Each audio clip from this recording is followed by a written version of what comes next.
nous avons essayé de faire la synthèse de deux tourismes. Il y a le tourisme commercial, le tourisme de masse. Donc les touristes, ils viennent à Bamako, ils logent dans des hôtels, ils prennent les 4x4 climatisés, ils vont sur le site, ils reviennent. Aucun bénéfice pour les populations, mais tout pour le tour opérateur. Mais l'autre tourisme, le tourisme solidaire, c'est le tourisme qui est en contact, en prise directe avec les populations, qui a un impact direct sur leur niveau de vie, en termes de santé, en termes d'éducation, en termes d'agriculture, en termes de bien-être. Donc c'est cette forme de tourisme que nous encourageons. Bonjour, je m'appelle Manuel. Je viens tout juste de soutenir mon mémoire de master sur la promotion du tourisme solidaire en France. Mais au fait, savez-vous ce qu'est le tourisme solidaire ? Avec plus de 850 milliards d'euros de revenus annuels, soit 12% de la richesse mondiale, le tourisme représente aujourd'hui le principal secteur d'activité économique au monde. Bien souvent, le tourisme représente une des principales sources de revenus des pays en voie de développement. Mais on estime que jusqu'à 80% du prix d'un voyage peut revenir dans les pays développés, principaux propriétaires des entreprises touristiques.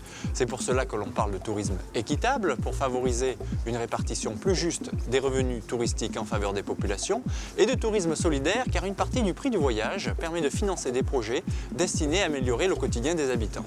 Concrètement, vous êtes en contact direct avec les habitants pour découvrir leur quotidien. Une fois sur place, vous êtes accompagné d'un guide local, en petits groupes, et vous pouvez partager des activités avec eux. Vous pouvez dormir, manger chez l'habitant, et ceci en toute sécurité. Bon, maintenant il faut que je vous quitte, car je dois aller préparer ma valise. J'ai l'opportunité de participer à la caravane solidaire qui va traverser l'Afrique de l'Ouest.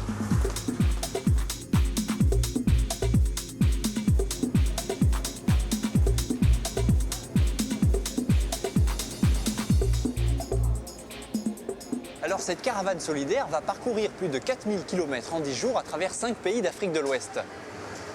Vont y participer des représentants d'associations de la société civile africaine, des professionnels du tourisme, des journalistes et un étudiant. Ensemble, on va découvrir des projets de tourisme solidaire et de développement durable mis en place par de dynamiques petites associations et ONG locales. Et si vous aussi vous partez en tourisme solidaire, vous aurez l'occasion de découvrir ces projets. Bon désolé, c'est là qu'il va falloir qu'on se quitte parce que je dois y aller, sinon l'avion va partir sans moi. Bonne continuation.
Ah, vous êtes là, vous ?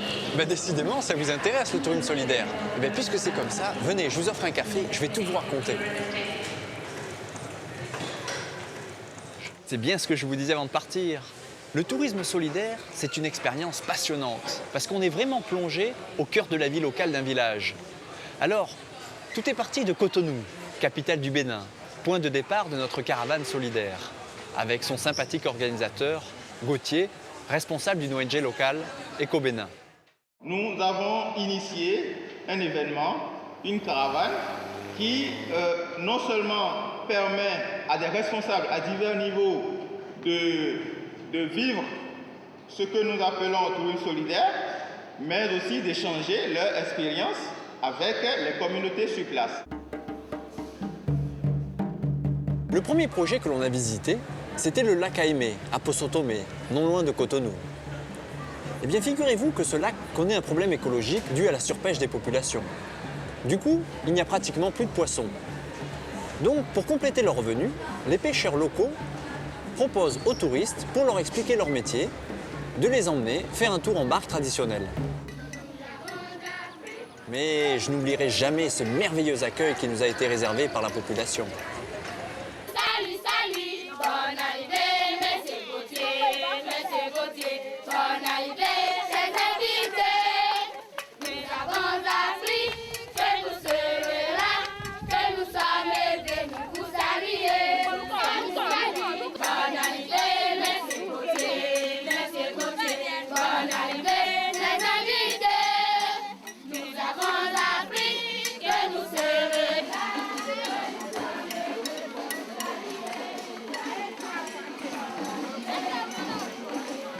Les invités qui sont arrivés de Cotonou, je vous souhaite la bienvenue sur la terre de Poisson Tomé. Soyez-en les bienvenus. Merci. La caravane vous conduira jusqu'à Bamako, sain et sauf. Là, nous sommes au lac Kayemé, sur le premier site de la caravane solidaire. Et là, au lac Kayemé, le lac Kayemé, depuis les années 90, il a commencé à avoir une baisse tragique de la productivité halieutique. Donc, il y a beaucoup de villageois qui ont commencé à faire les eaux rurales, ils sont au chômage. Donc, pour répondre un tant soit peu à ces problèmes, nous avons, après un diagnostic, identifié avec les populations qu'on pouvait, entre autres activités, développer l'écotourisme communautaire ici. Là, aujourd'hui, nous avons une dizaine de circuits qui sont fonctionnels, opérationnels, et les populations commercialisent cette dizaine de circuits. Comme tu l'as dit, il faut poser le problème au directeur. À bientôt. Le circuit au fil de l'eau consiste à montrer aux touristes les techniques de pêche que nous pratiquons sur le lac Kayemé. Maintenant, nous avons devant nous une divinité hydrique que nous appelons Aflekete. Cette divinité est une divinité qui est sous forme d'aquarium, qui est là pour conserver les alevins. Ça aide la population, les villages qui sont autour du lac Kayemé, à vivre mieux. Parce que les poissons qui se multiplient dedans, et quand ils sortent de l'aquarium pour se promener, les pêcheurs les croisent et ils les pêchent, et c'est la joie pour ces pêcheurs.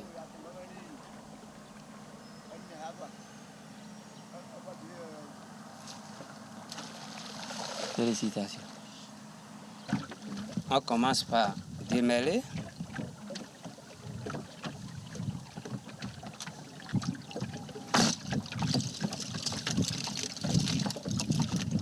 On met sur notre pouce.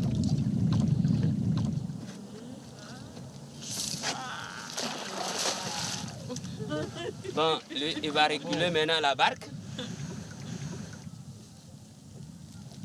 Pourquoi on ramène le filet tout doux? Et quand tu ramènes le filet avec rapidité, là, tu vas rater les poissons. Ah bon? Oui, donc il faut ramener ça tout doux pour que tu puisses racler bien la vase. Et de là, les poissons qui sont sortis de la vase et qui sont sur la vase vont alors rentrer dans notre filet. Comme il n'y a pas assez de poissons dedans, là, on n'a rien capturé, si je vois bien. Donc nous allons alors relancer pour voir si on aura la chance.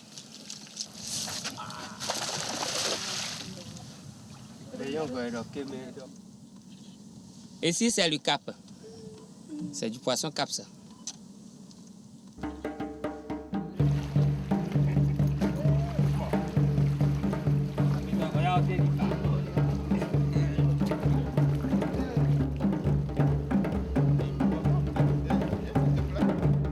À partir de 8 ans, bon, ton papa commence à t'amener sur le lac. Comment? On a des pirogues. Tu montes dans la pirogue avec ton papa, tu t'assois et papa conduit. Arrivé là-bas, tu regardes comment papa est en train de lancer le filet. Petit à petit comme ça. Bon, un jour, il te dira, Au lieu que tu es assis, il te dira un jour de mettre debout. Quand tu es debout, quand il est en train de conduire, tu es en train de trembler, petit à petit, tu seras habitué à rester debout dans la pirogue. De là, il te fait un petit filet. Et maintenant, c'est de là que tu vas commencer par apprendre comment il faut lancer le filet. Après avoir maîtrisé maintenant, tu vas commencer avec la pirogue. Petit à petit, comme ça, tu es devenu un pêcheur. Dans le programme de la caravane solidaire, puisque nous allons faire près de 4500 km avant d'arriver à Bamako, nous avons prévu compenser un peu nos émissions de CO2. Alors, donc, nous avons prévu planter 4000 palétuviers ici. Donc, il y a des tas là, c'est des tas de 100 propagules de palétuviers qui, ces propagules sont prises directement et sont plantées le long du lac et ça pousse. Les palétuviers, c'est là qu'est leur chose, leur milieu, leur écosystème propice. Donc on plante juste dans le vase et puis ça va pousser. Voilà. Hop.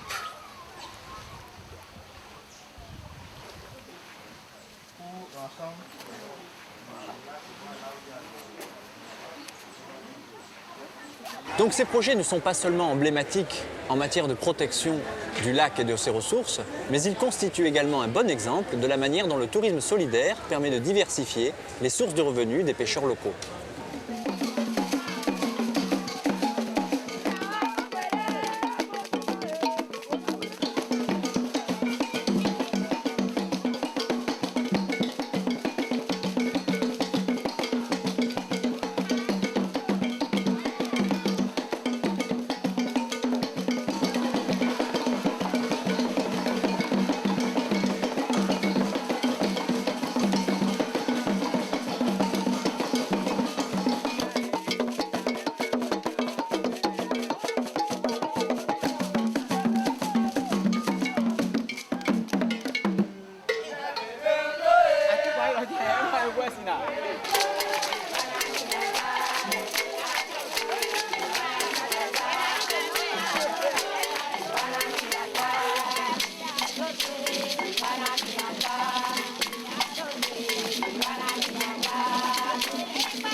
Mais avant de quitter ce beau pays, nous avons visité un autre projet à Koussoukouengou.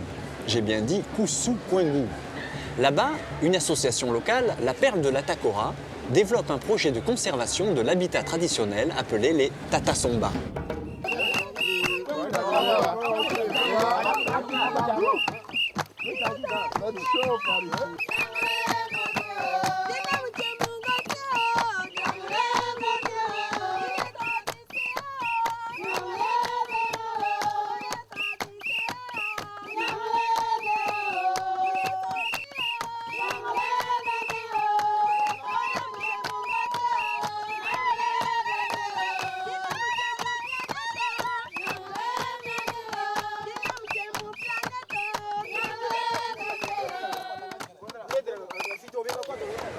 Alors ce que j'ai vraiment retenu de ce projet, c'est qu'on remarque que le rôle de la femme est vraiment valorisé aux yeux de sa communauté. Oui, je suis la guide et je suis cuisinière aussi.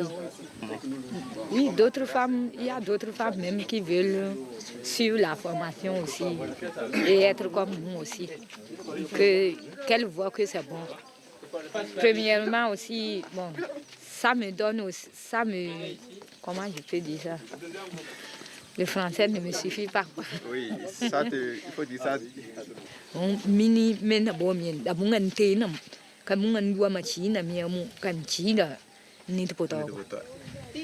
que comme si elle guide, que effectivement, quand elle guide, elle-même elle est contente. Et il y a d'autres femmes qui sont intéressées à venir aussi mener les mêmes activités qu'elle. Au même moment que ça l'aide, elle se forme aussi. Et elle voit que quand elle mène cette activité-là, quelque part, elle dépasse un peu les autres femmes qui ne font, qui ne pratiquent pas la même activité, quoi. Vous voyez, quand elle discute comme ça avec vous, que ça la fait beaucoup plaisir, elle sent que elle est fière, quoi. Voilà. Bon, avant, les gens de chez nous, les hommes de chez nous ne connaissaient pas que c'est bon pour les femmes aussi. Mais maintenant, ils voient que pour les femmes, c'est bon aussi qu'elles soient guides ou bien si c'est sur la cuisine. Même, il y a d'autres qui poussent les femmes à aller dedans aussi. Même moi, quand j'ai commencé, mon mari était jaloux, mais maintenant, il n'est plus jaloux. Au départ, effectivement, ça n'avait pas été facile qu'elle guide, puisque déjà, elle fait partie d'une famille qui est polygame. Son mari a beaucoup de femmes. Et comment une qui va quitter dans le groupe là et venir guider, vous voyez, le mari trouvait déjà qu'il pouvait la perdre ou bien elle allait dépasser les autres qui sont à la maison. Et c'est maintenant son mari qui l'amène maintenant pour nous dire tenez, tenez, tenez, puisque quand il a vu qu'elle apporte beaucoup de choses à la maison.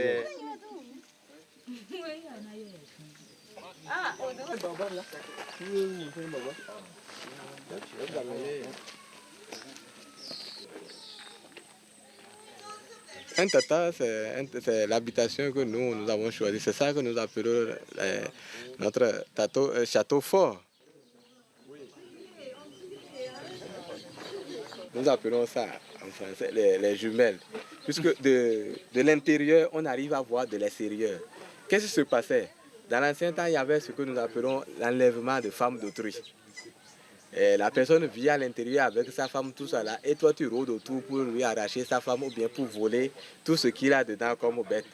Donc à l'intérieur, lui, il vient rester ici et il peut t'envoyer la flèche par ce petit trou que vous voyez. La serrure, c'est ça, c'est ce bois là. On les met et avec l'autre là, on cale. Il y a deux piliers là où on bloque et personne ne peut rentrer.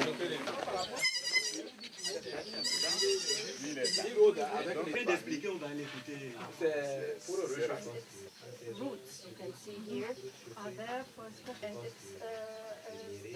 Entrez devant. Puis on va faire au moins 2 tatas. Nous intervenons, nous autres, au niveau de comment faire en sorte que la population puisse mieux vivre avec la réserve, comprendre l'utilité de la protection durable de la réserve et pouvoir tirer profit de l'exploitation. Et ceci passe nécessairement par la réduction de la pauvreté. Si les gens sont pauvres, vous ne pouvez pas leur demander de protéger des animaux, des ressources forestières qui sont à leur nez. L'intervention, c'est de pouvoir trouver quelques circuits au niveau village, la valorisation des mets locaux, la valorisation de l'artisanat local, de telle manière que nous rentrons dans la logique d'un tourisme responsable et solidaire qui puisse permettre de régler les deux problèmes. Le problème du défi de la conservation et le problème du défi de la réduction de la pauvreté locale. Ça a commencé par sensibiliser sur la nécessité de vivre avec les étrangers, parce que ce n'était pas facile. Tant qu'on ne tire pas profit de l'intervention, on ne peut pas comprendre l'arrivée des autres qui peut paraître comme un envahissement à un moment donné. Donc aujourd'hui, toute la communauté est mobilisée pour tenir le village propre. Ça permet de régler les problèmes d'hygiène et d'assainissement, la gestion des déchets ménagers, parce qu'il faut être propre avant de recevoir les autres. Ça permet aussi d'envoyer les enfants à l'école, parce qu'on parle de tourisme solidaire, de tourisme responsable. Il faut que ce soit équitable. L'équitabilité, on ne va pas voir des enfants qui traînent. On travaille aussi sur la relation de l'autonomisation des femmes. Tout ce qu'on fait, il y a un rapport d'équité à avoir entre le nombre de femmes impliquées dans l'activité et le nombre d'hommes.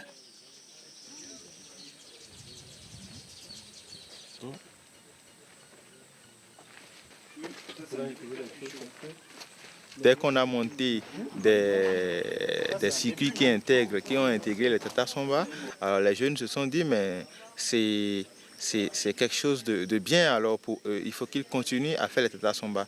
Et bizarrement,